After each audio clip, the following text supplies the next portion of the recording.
रायसेन मध्य प्रदेश की खबर, जहां रायसेन में मंगलवार की जनसुनवाई में एक मां का दर्द उस वक्त छलक पड़ा जब उसने अपने गांव की हकीकत सबके सामने रख दी।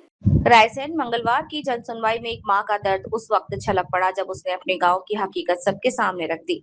मामला है बीलखेड़ी टोला का, जहां गांव बसने के बाद भी आज तक बिजली नहीं पहुंची। जनसुनवाई में पहुंची महिलाओं ने जमकर आक्रोश जताया। उनका कहना है कि जब गांव में रोशनी ही नहीं है तो उनके बच्चे पढ़ाई कैसे करें, अंधेरे में भविष्य कैसे संवार सकता है कोई। महिलाओं ने सवाल उठाया कि अगर इस वजह से बच्चों का भविष्य अंधेरे में चला गया तो इसकी जिम्मेदारी कौन लेगा। इस दौरान गांव के सरपंच भी उनके साथ मौजूद रहे। सरपंच ने बताया कि वे लगातार बिजली की मांग को लेकर अधिकारियों के चक्कर काट रहे हैं, लेकिन अब तक कोई ठोस समाधान नहीं निकल पाया। अब बड़ा सवाल यह है कि डिजिटल इंडिया के इस दौर में भी अगर एक गांव अंधेरे में जीने को मजबूर है तो जिम्मेदार कौन है, और आखिर कब तक बीलखेड़ टोला के लोग यूं ही रोशनी का इंतजार करते रहेंगे। मेरा नाम नीलेश ठाकुर, सरपंच हूँ, वर्तमान सरपंच हूँ।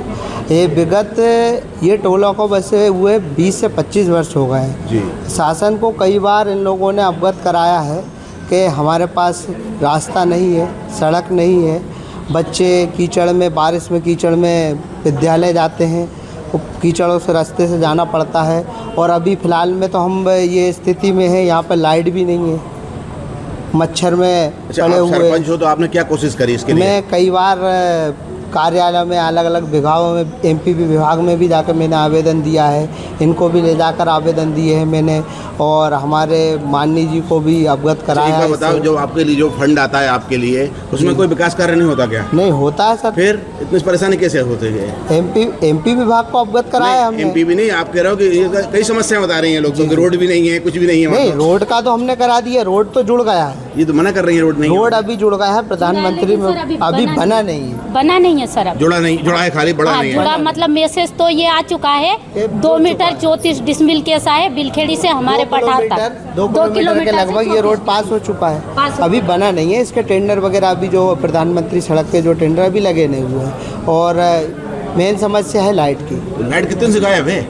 लाइट अभी एक भी बार लाइट है ही नहीं। कितने साल से नहीं आई लाइट? जब से ये टोला बसा हुआ, जब से लाइट है ही नहीं, हमारी पठार अंधेरे में रह रही है। अब आप समझ सकते हैं कि ये सरपंच है, कम से कम एक सरपंच तो हमें दिखे पहली बार की जो आए जनता की समस्या लेके, नहीं तो सरपंच मुंह चुराते हैं। इनका कहना है कि इनके गांव में लाइट तक नहीं है, हालांकि सड़क की इन्होंने कहा कि बनने वाली है।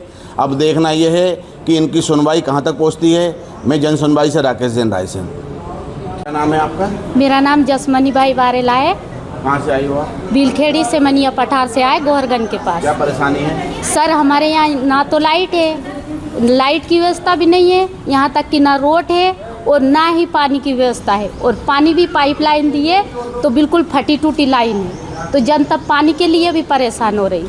और लाइट तो कैसी नहीं है, बच्चे सर कोई 9 क्लास में है, कोई 10वीं क्लास में है, और पठार की जगह है, पत्थर है, चट्टान है, पेड़ पौधे हैं, यहाँ तक कि रात में कीड़े काटे सब कुछ हिटते, लेकिन फिर भी सर हम लोग रह रहे। कई चक्कर सुनवाई कर चुके, लेकिन कोई सुनवाई नहीं हुई हमारी। यहाँ तक कि अब्दुल्लागंज भी घूमी आए, तहसील में भी घूमी आए, बिजली विभाग में भी घूमी आए, और यहाँ पे भी आए थे अगली चक्कर रायसेन में, फिर भी सर हमारी सुनवाई नहीं हुई। कितने साल से परेशान हो रहा है आप लोग? हम सर करीबन 16-17 साल से हो रहा है। और जो लोग पहले से बुढ़ापे है वो तो जब से 25-30 साल से ही रह रहा है, लेकिन अंधेरे में ही रह रहा है। और जैसे कि कोई इंसान तबीयत खराब हो जाती है या मर जाता है या कुछ भी होता, उसको पलंग में डाल के कंधे पे लेके जाया जाता है। और किसी लेडीज़ की डिलीवरी होती, उसको उठा के ले जाते हैं, या तो फिर ट्रैक्टर से निकालते या फिर उठा के ले जा। कोई व्यवस्था नहीं है सर हमारे।